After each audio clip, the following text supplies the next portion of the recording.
Recife, com suas águas escuras e pontes antigas, é uma cidade que respira segredos.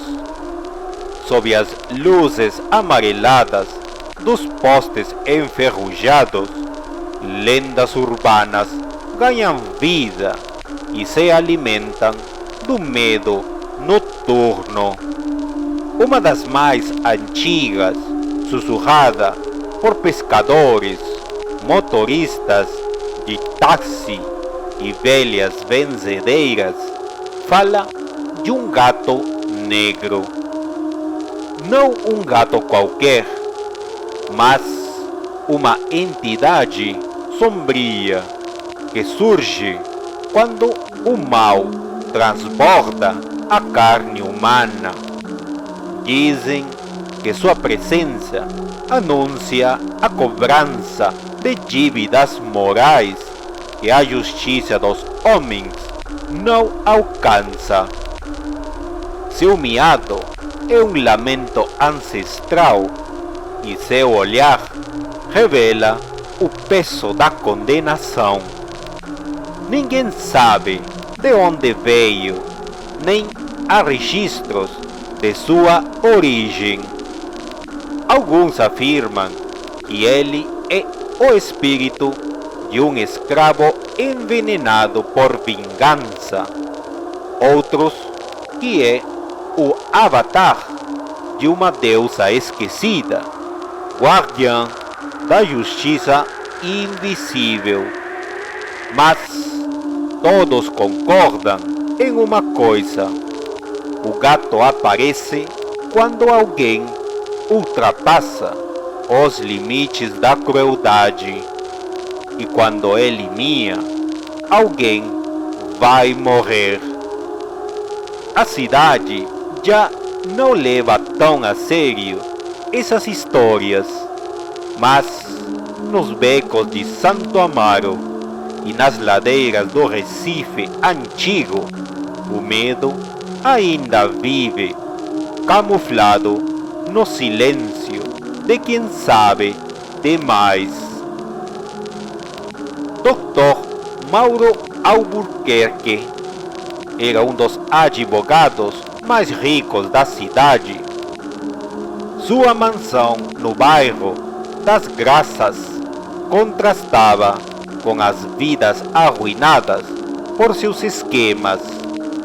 Havia libertado estupradores, assassinos e políticos corruptos, sempre usando brechas na lei para lucrar com a dor dos outros.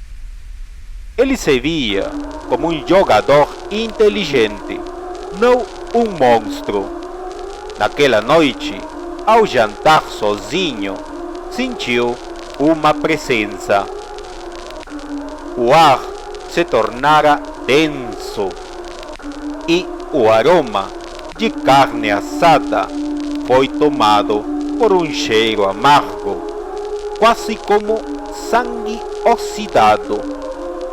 Foi então que ouviu o primeiro miado, rouco, cavernoso, como se arranhasse os ossos.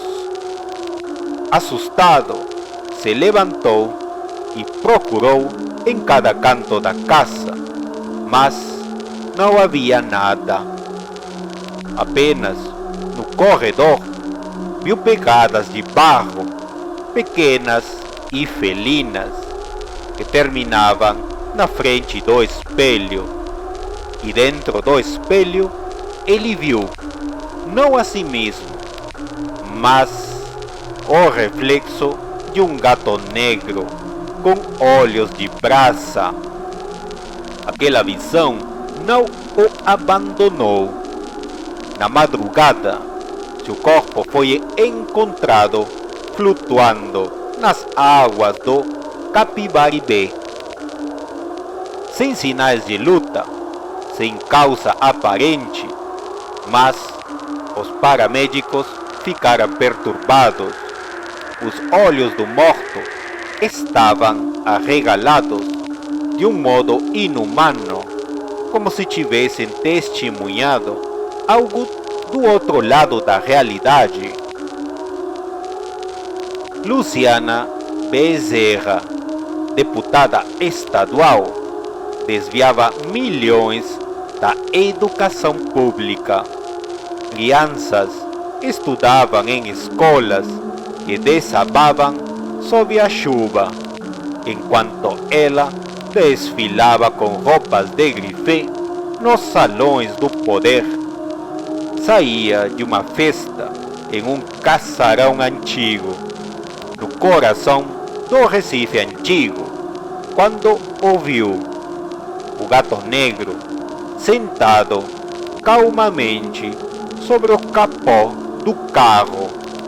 Seus olhos fixos nela pareciam atravessar sua maquiagem, sua máscara política e alcançar o fundo da alma.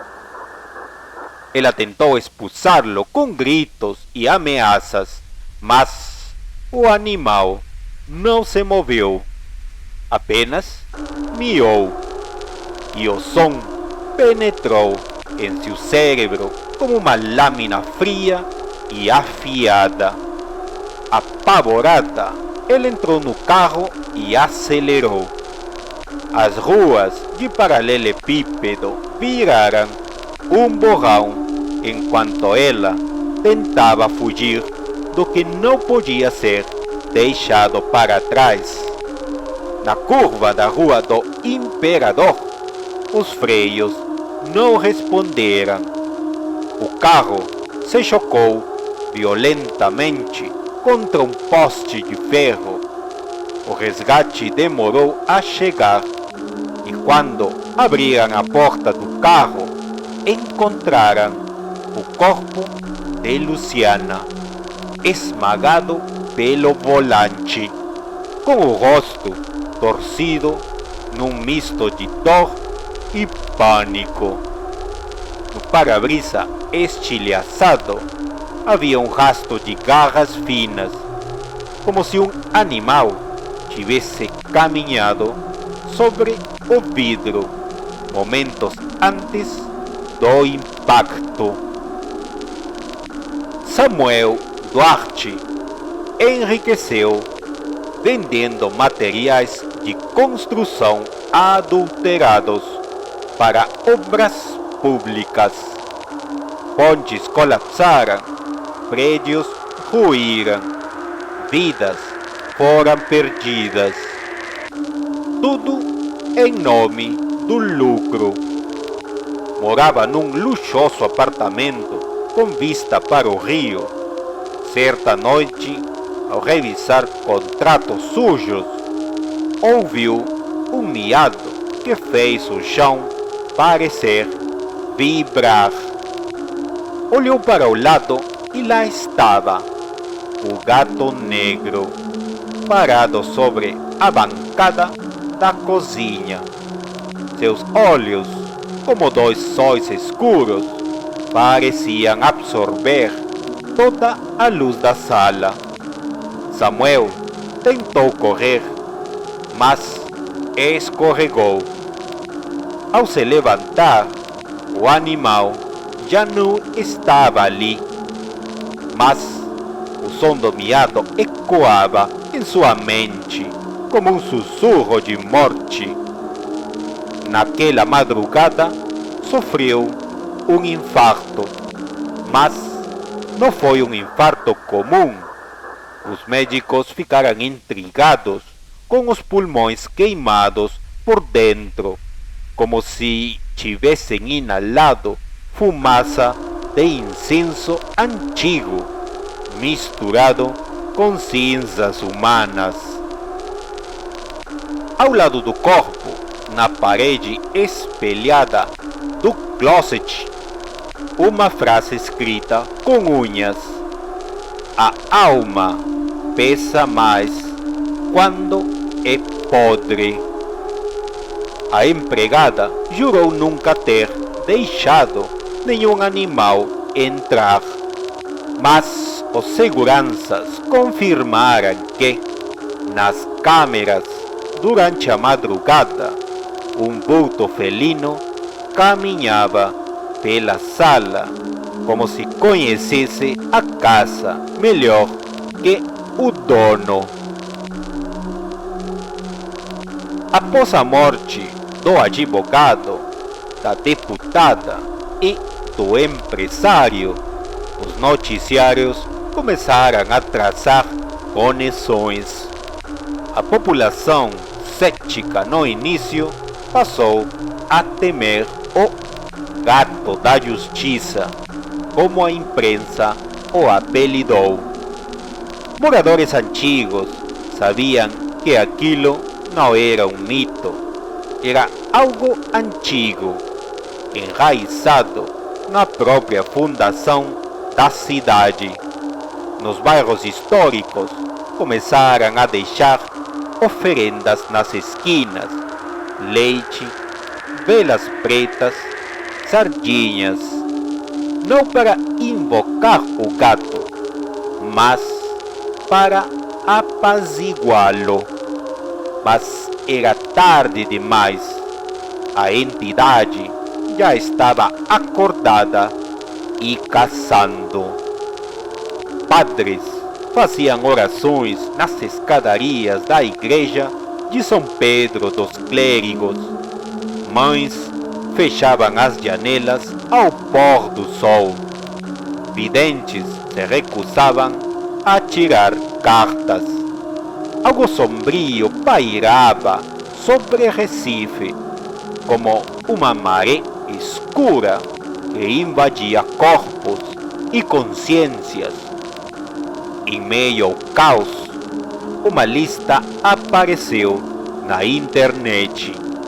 Uma lista de nomes, todos envolvidos com corrupção, abuso de poder e violência.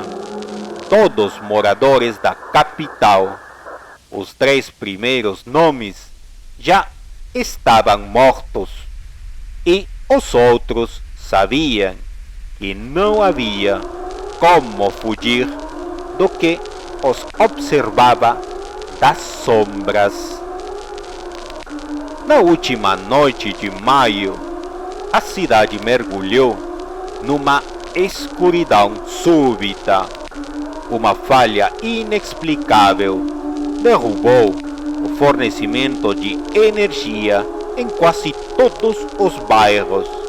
Sem luz, sem telefone, sem refúgio, aqueles que estavam na lista trancaram portas, contrataram seguranças, rezaram aos céus, mas o mal não entra pela porta, ele surge nas rachaduras da alma. Em cada um dos apartamentos, mansões e hotéis de luxo, o gato negro apareceu, silencioso como uma maldição, inevitável como o fim.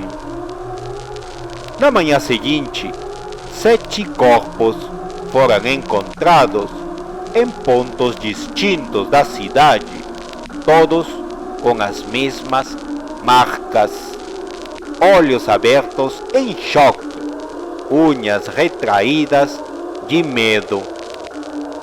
E nos arredores, pegadas pequenas de barro escuro.